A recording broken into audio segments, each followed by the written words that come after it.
बांग्लादेश में container depot में आग लगने से 22 की मौत, 450 से ज्यादा लोग घायल। कंटेनर डिपो में विस्फोट के बाद लग गया।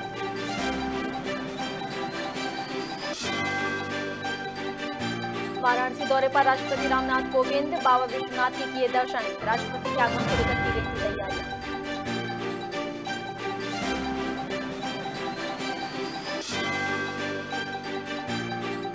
सीएम योगी आदित्यनाथ का 50वां जन्म दिवस आज। प्रधानमंत्री मोदी ने बताया ऊर्जावान मुख्यमंत्री। कई नेताओं ने दी सीएम योगी को बधाई।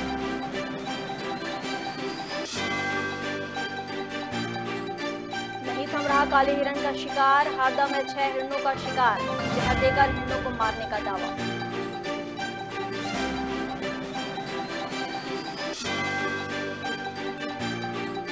मध्य प्रदेश में कोरोना के 44 नए पॉजिटिव मिले। इंदौर में सबसे ज्यादा 11 मरीज। 15 जिलों में मिले नए संक्रमित।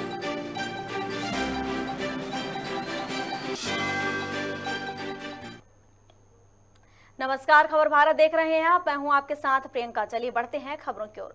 दक्षिण पूर्वी बांग्लादेश में एक निजी कंटेनर डिपो में विस्फोट हुआ, जिससे यहां भीषण आग लग गई। इस हादसे में कम से कम 22 लोगों की मौत की खबर है और 450 से ज्यादा लोग घायल हो गए हैं। सूत्रों के मुताबिक चटगांव के सीताकुंड उपजिला में कदमसरा क्षेत्र स्थित बीएम कंटेनर डिपो में शनिवार विस्फोट हुआ था, जिसके बाद यहां आग लगी।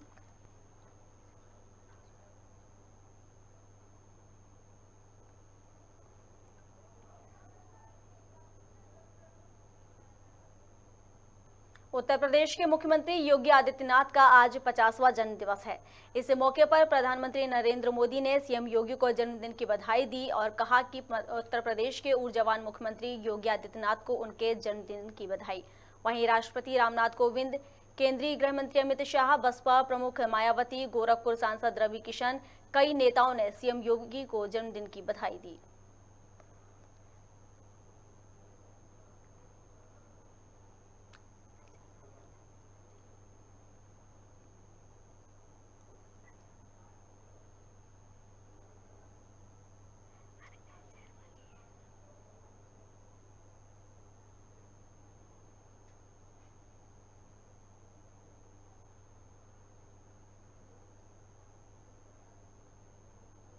हरदा के खिरकिया तहसील के नीमसराय गांव में 3 काले हिरणों और 3 मादा हिरणों का शिकार हुआ है। इनमें से नर और मादा की मौत सींग और प्राइवेट पार्ट काटने के कारण तथा अन्य की मौत जहर खाने के कारण हुई है। घटना गांव के करीब आधा किलोमीटर दूर गिट्टी खदान के पास की है। अधिकारियों को शक था कि ग्रामीणों ने मछली पकड़ने के लिए पानी में जहर मिलाया होगा, जिससे पानी पीने से हिरणों की मौत हुई है।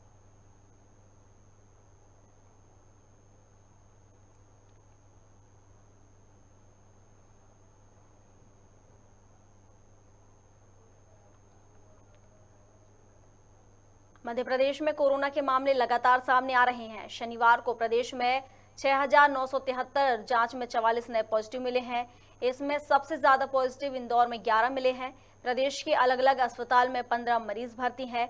इनमें दो लोग ऑक्सीजन सपोर्ट पर हैं। प्रदेश में अब तक 10,42,779 लोग संक्रमित हो चुके हैं। इनमें से 10,31,794 ठीक हो चुके हैं। कोरोना के कारण अब तक 10,337 की मौत हो चुकी है।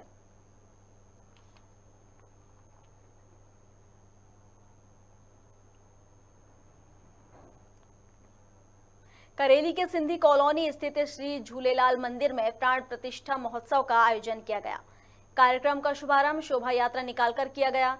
इसमें हरियाणा और पंजाब का ग्रुप भी शामिल रहा। इसके बाद श्री विष्णु अवतार, वरुण देवता, इष्ट देव भगवान श्री कृष्ण झूलेलाल की कई प्रतिमाओं की प्राण प्रतिष्ठा की जा रही है। साथ ही नवनिर्माण श्री झूलेलाल मंदिर का उद्घाटन विष्णु धाम जबलपुर के स्वामी श्री रामदास जी गुरुजी की उपस्थिति में किया जा रहा है।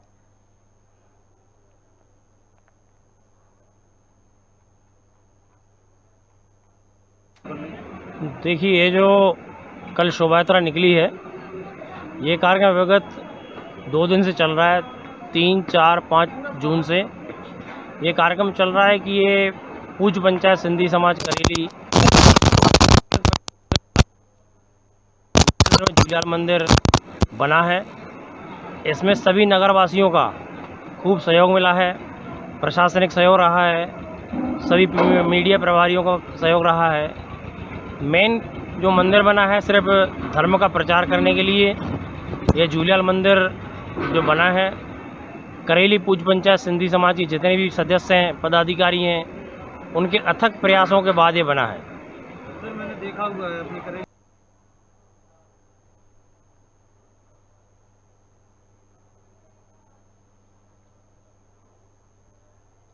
कोरिया जिले में खबर भारत न्यूज चैनल की खबर का असर हुआ। आपको बता दें कि कोरिया देखिए, जिले ये जो के चिरमिरी शासकीय लाहिड़ी कॉलेज में किताबें चोरी होने का मामला सामने आया था, जिसमें अनियमितताएं बरती गई थी। इस खबर को खबर भारत न्यूज चैनल ने प्रमुखता से दिखाया था, जिसके बाद उच्च शिक्षा विभाग ने कॉलेज के प्रभारी प्राचार्य आरती तिवारी को सस्पेंड कर दिया है।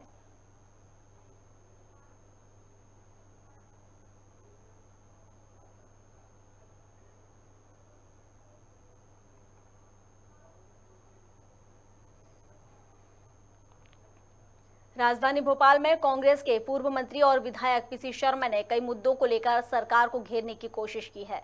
पीसी शर्मा ने कहा कि जेपी अस्पताल में प्रसूता और शिशु विभाग बंद करने से मरीज परेशान होंगे। उन्होंने राजधानी में बिजली की समस्या और कांग्रेस कार्यकर्ताओं पर झूठे मुकदमों को लेकर कहा कि सरकार हर एक मुद्दे पर फेल हो रही है। प्रदेश सरकार झूठे मुकदमे दर्ज करवा रही है। हम चुनाव में पूरी ताकत से लड़ेंगे। कांग्रेस का कोई भी कार्यकर्ता डरेगा नहीं।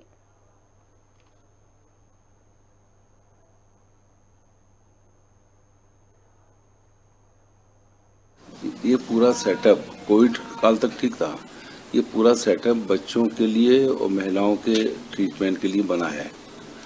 गवर्नमेंट ने उसका फॉर्मेशन उस हिसाब किया था। अभी कुछ दिन से उनका कहना था हम बहुत जल्दी उसको शुरू करेंगे। 1 मिनट अभी समाचार पत्रों में आया है कि जेपी हॉस्पिटल का जो ये विंग है, बच्चों का विंग और महिलाओं का विंग, मैटरनिटी वाला, ये सब कार्डियो में शिफ्ट करेंगे। यहाँ के डॉक्टर्स और पूरा स्टाफ, ये गलत है। ये डिस्ट्रिक्ट हॉस्पिटल है, इसका हम पुरजोर तरीके से विरोध करेंगे। यहाँ पे पूरे भोपाल के पूरे लोग और इधर मिसरोद और उधर गाँव तक के लोग वहाँ पे आते हैं। कोयला विदेशों से मंगाना, ये सब भ्रष्टाचार के तरीके हैं। ये कोयला हिंदुस्तान में सब जगह है, मध्य प्रदेश में है, का उपयोग करना चाहिए। और ये सरकार बिजली के मामले में फेल हो गई है। कोयला समय पे ये संग्रहित कर नहीं पाई, उसको कर नहीं पाई। आज राजधानी के अंदर 5 घंटे, उठा के देख लीजिए समाचार पत्रों में, 5 घंटे कहीं न कहीं 8 घंटे बिजली बंद रहती है। ये बिजली के नाम पे आई थी 2003 में। आज बिजली का संकट उससे ज्यादा गहरा है, पानी का संकट गहराया हुआ है। ये हर फ्रंट पे सरकार फेल हो चुकी है। सुजालपुर पटारिया के गोयल हाईवे टोल टैक्स में भाजपा जिलाध्यक्ष अंबाराम कराड़ा और महामंत्री की टोल प्लाजा पर टोल टैक्स चुकाने की बात पर विवाद हो गया, जिसके बाद मारपीट हो गई। वहीं घटना की सूचना मिलते ही बड़ी संख्या में भाजपा समर्थकों ने पुलिस की मौजूदगी में टोल पर जमकर तोड़फोड़ की, जिसके बाद भाजपा अध्यक्ष और समर्थकों ने पार्वती थाने पर पहुंचकर टोल कर्मियों के खिलाफ प्रकरण दर्ज करवाया। साथ ही टोल टैक्स संचालक के खिलाफ शिकायती आवेदन भी दिया।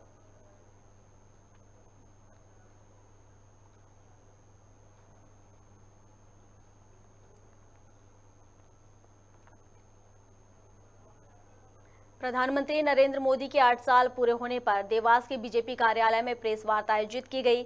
इस दौरान देवास सांसद महेंद्र सोनी सोलंकी ने मोदी सरकार की उपलब्धियों को गिनाया।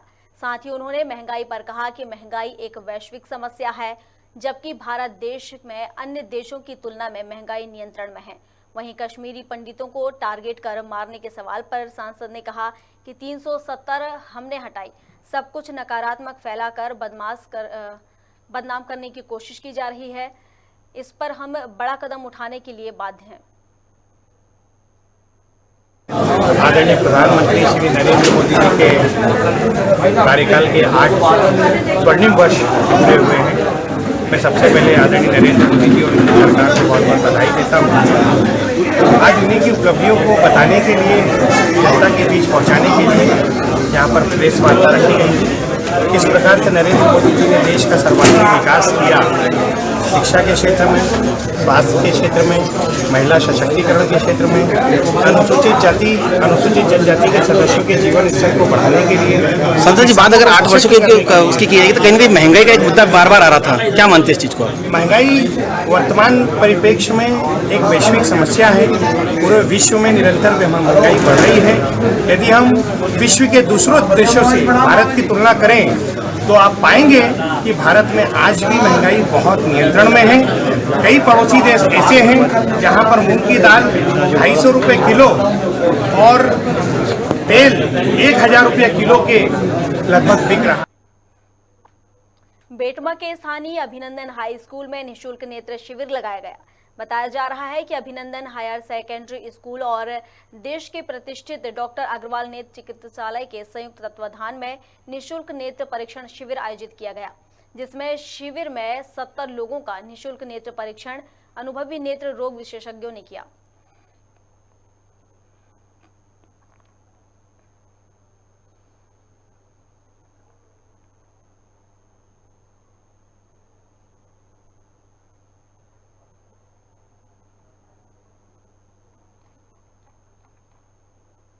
राय हॉस्पिटल द्वारा के संयुक्त तत्वाधान में आज निःशुल्क आई परीक्षण का कैंप लगाया गया था, जिसमें निःशुल्क लोगों के आंखों के नंबरों की जांच की गई, कैटरेक्ट की मोतियाबिंद की जांच की गई और अन्य आंखों से संबंधित बीमारियों की जांच की गई है। इस कैंप में आज हमारा कैंप जो है डॉक्टर अग्रवाल आई हॉस्पिटल द्वारा लगाया गया है, जिसमें हमने अभिनंदन हाई सेकेंडरी स्कूल में बेटमा में इसका नेत्र शिविर का आयोजन रखा गया है, जो कि अभिषेक सर के द्वारा किया गया है।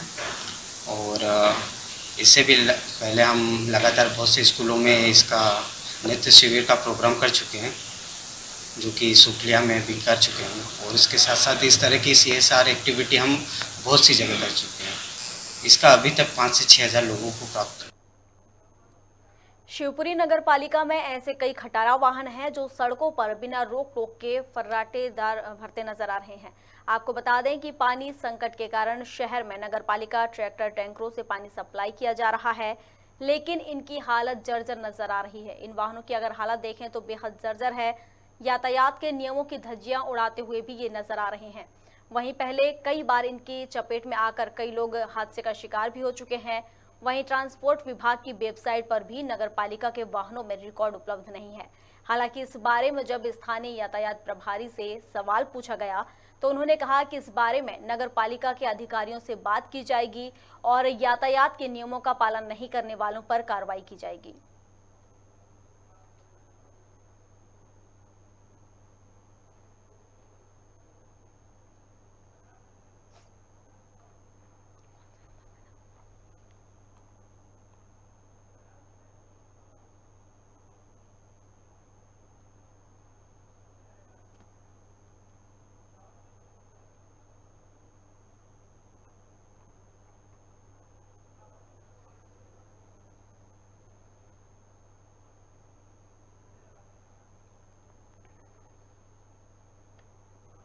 और अब अगली खबर शाजापुर से है, जहां शाजापुर से सटे आगर जिले के नलखेड़ा में एक ज्वेलरी शॉप में अज्ञात चोरों ने धावा बोल दिया और शॉप में रखे लगभग 1.25 करोड़ के आभूषण ले उड़े।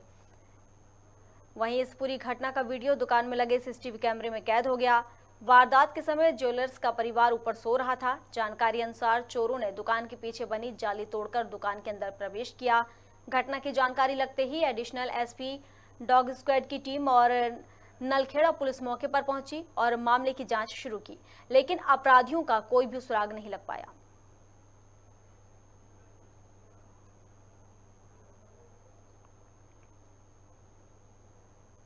गौरेला के मरवाही थाने में दुष्कर्म का मामला सामने आया है, जहां बेटे के दोस्त ने मां के साथ दुष्कर्म किया, जिसके बाद दोस्त को आता देख आरोपी मौके से फरार हो गया। जिसके बाद पीड़िता ने घटना की सारी जानकारी मायके में जाकर अपने परिजनों को बताई। साथ ही पीड़िता और परिजनों की शिकायत पर पुलिस ने आरोपी को गिरफ्तार कर लिया है और धारा 376 के तहत मामला दर्ज कर लिया है।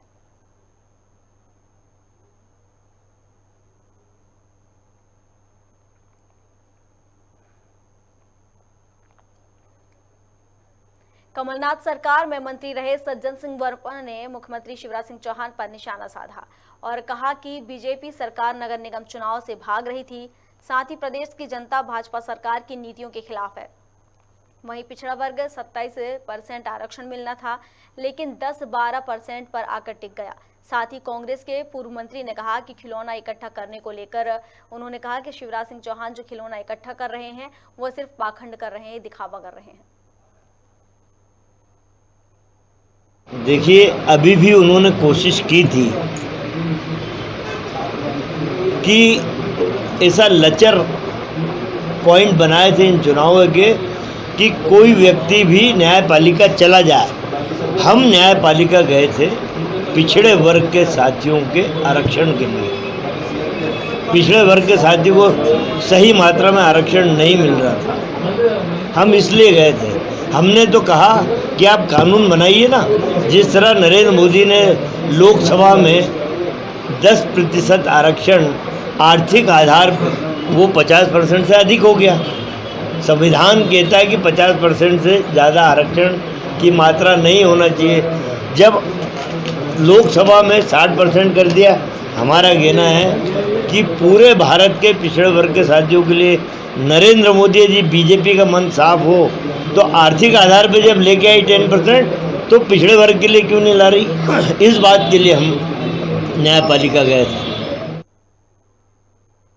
खबर द्वारकापुरी थाना क्षेत्र से है, जहां मालिक को सबक सिखाने के लिए नौकर ने अपने ही मालिक की जेसीबी मशीन चुरा ली, जिसके बाद फरियादी ने इसकी शिकायत थाने में दर्ज कराई।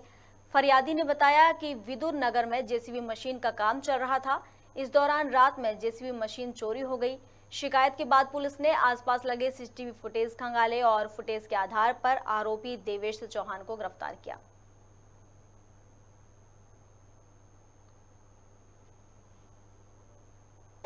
हाँ, ये यानी कि कल रात की बात है, ये 1 तारीख की, यानी कि सुबह करीब 4 से 5 के बीच में एक जेसीबी विदुर नगर चौराहे के पास से चोरी हो गई थी, जिसकी रिपोर्ट उनके जो मालिक हैं अर्जुन परमार ने की थी थाने पर, जिस पर हमने अपराध पंजीबद्ध किया था। और हम जो हमारी जो टीमें हैं उसको तमाम जो है सीसीटीवी फुटेज और आसूचना संकलन के लिए लगाया था। तो आज जो है वो जेसीबी बरामद हो गई है और जो आरोपी है अर्जुन देवेश चौहान, उसको जो है गिरफ्तार कर लिया है। कौन है सर ये आरोपी, क्या करता है? ये आरोपी जो है देवेश चौहान जो है पहले इनकी गाड़ी चलाया था और वो सुख निवास में रहता है और वर्तमान में मंडी में कोई काम करता है।